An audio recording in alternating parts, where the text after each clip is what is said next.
comienzos del siglo XIX, cuando tuvo lugar el combate de Trafalgar, tres potencias se disputaban la hegemonía del mundo. Inglaterra, dueña y señora de los mares; Francia, que se había embarcado en los sueños imperialistas de Napoleón Bonaparte; y España, el mayor imperio de la historia, pero ya en decadencia e incapaz de defender sus posesiones frente a sus competidores. Con la llegada de los Borbones al trono español, Francia se convirtió en el principal aliado de España. Felipe V, el primer Borbón hispano, era nieto del rey de Francia Luis XIV, lo que propició una serie de pactos de familia que se sucedieron hasta el estallido de la Revolución Francesa. La Revolución enfrentó a la naciente república con todas las monarquías europeas, pero el advenimiento de Napoleón abrió nuevas expectativas en las relaciones franco-españolas. El rey de España buscaba un aliado que defendiera sus barcos y colonias de la piratería de la armada inglesa, y el emperador francés quería sumar barcos de guerra a los suyos para contrarrestar el poderío de la Royal Navy. Bonaparte sentía un profundo desprecio hacia Carlos IV y su ministro Godoy, lo que convertía a los gobernantes españoles en juguetes al servicio de sus ambiciones. El 2 de marzo de 1805, el emperador, que pretendía invadir Inglaterra, aprueba el plan de la escuadra combinada hispano-francesa. El plan era una maniobra de distracción que consistía en simular un ataque de la escuadra combinada a las colonias británicas de las Antillas. Una vez que los ingleses estuviesen lejos de Europa, la combinada debía regresar inmediatamente y apoyar a Napoleón en la invasión de Inglaterra.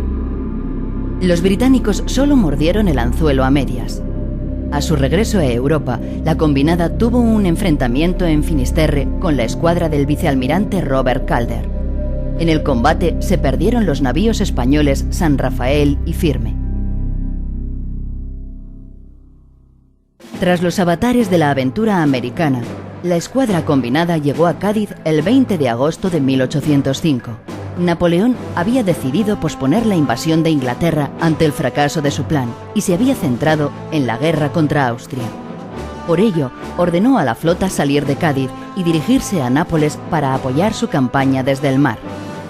Pero el vicealmirante Horatio Nelson, que había regresado de América con toda celeridad, decidió bloquear la flota hispano-francesa anclada en la bahía gaditana. El almirante Pierre-Charles Villeneuve estaba al mando de la escuadra combinada. De acuerdo con el teniente general Federico Gravina, jefe de la flota española, había decidido permanecer en la bahía de Cádiz y someter a la flota de Nelson al desgaste que suponía afrontar el rigor del invierno en el mar. El brigadier Cosme Damián Churruca, comandante del San Juan Nepomuceno, añadió: Aquí obligaríamos a los ingleses a sostener un estrecho bloqueo con otro en Cartagena y otro sobre Tolón. Para estos bloqueos tendrán que hacer grandes sacrificios, con el sostenimiento de 3 escuadras en un invierno que está próximo, y con las averías que forzosamente han de tener, conseguiríamos ventajas equivalentes a las de un combate. Sin embargo, el 15 de octubre, Villeneuve es informado confidencialmente de que Napoleón ha decidido relevarle del mando. Este hecho, junto a la creencia de que la flota de Nelson se ha reducido, presionado por sus oficiales y confiando en la superioridad numérica, empujan al almirante francés a decidir unilateralmente salir de la bahía y poner rumbo al Mediterráneo.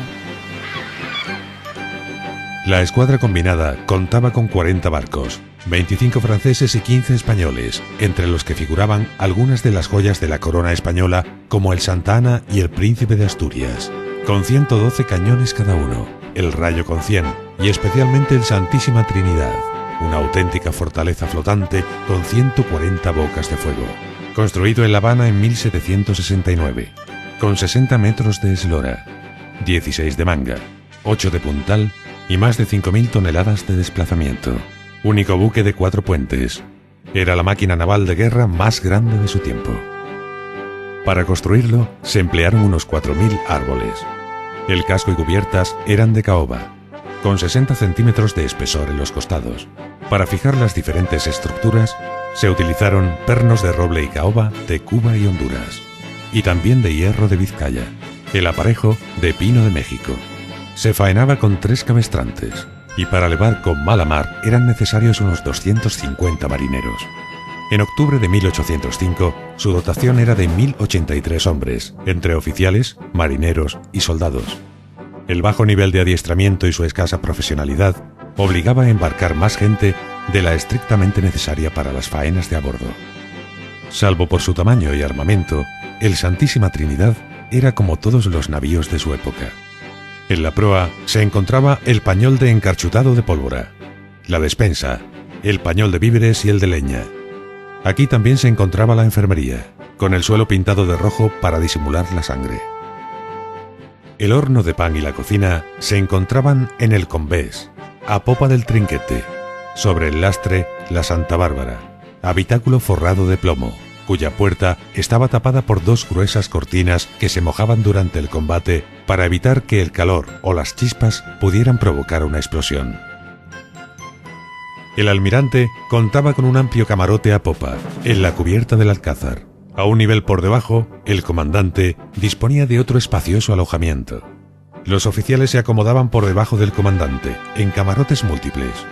Los demás miembros de la tripulación y guarnición dormían hacinados en las baterías, colgando sus cois de los baos entre las piezas de artillería.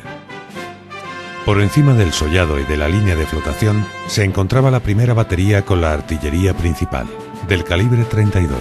Le seguían hacia arriba la segunda, tercera y cuarta cubierta con sus respectivas baterías de menor calibre. Las estrategias de combate más usuales de la época eran las conocidas como pasar por la popa o tiro de enfilada, que provocaba el máximo daño ya que arrasaba la cubierta atravesándola a lo largo. Disparar en la huida, que se utilizaba para desgastar al perseguidor antes del combate en paralelo, si éste llegaba a entablarse. Los proyectiles más corrientes eran las balas sólidas, masas esféricas macizas de hierro colado. También se utilizaban las palanquetas, dos cuerpos unidos entre sí por una cadena o una barra, las más efectivas para desarbolar o romper las jarcias al barco enemigo. Otros proyectiles eran de metralla, a base de balas de fusil o trozos de hierro, y por último, las balas rojas, calentadas al rojo vivo en un fogón y utilizadas para provocar incendios. El 18 de octubre de 1805, Villeneuve comunicó a Gravina la orden de salir de Cádiz. Al día siguiente, sábado 19, a las 6 de la mañana, comenzó a salir la flota, 40 navíos, 33 de ellos de línea, con 2.600 cañones. El 20 de octubre, toda la flota combinada estaba en mar abierto. A las 7:30 de la tarde, el Achille descubrió hasta 18 navíos ingleses.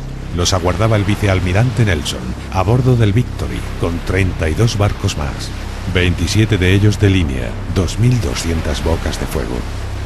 Al amanecer del 21 de octubre, las dos escuadras se encontraron a 20 millas al sur de Cabo Trafalgar.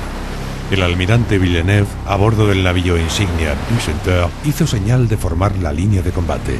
El almirante Nelson se dispuso a ejecutar la estrategia que llevaría su nombre, que consistía en dividir su flota en dos columnas. Una atravesaría la línea del enemigo entre la retaguardia y el centro. La otra cortaría la línea entre el centro y la vanguardia. El viento de suroeste les era favorable. A las 8 de la mañana, Villeneuve mandó a la flota a virar en redondo, con el propósito de evitar que el enemigo batiese con ventaja la retaguardia y cortase su retirada a Cádiz. Tras la maniobra y la torpeza con que fue ejecutada, la nueva formación aparecía como una inmensa línea curva e irregular de más de 5 millas de longitud, con unos barcos apelotonados, otros doblados y con varios claros, que prácticamente dividían en dos a la formación. A las 11:40 de la mañana, Nelson transmite la orden de ataque. Inglaterra espera que cada hombre cumpla con su deber.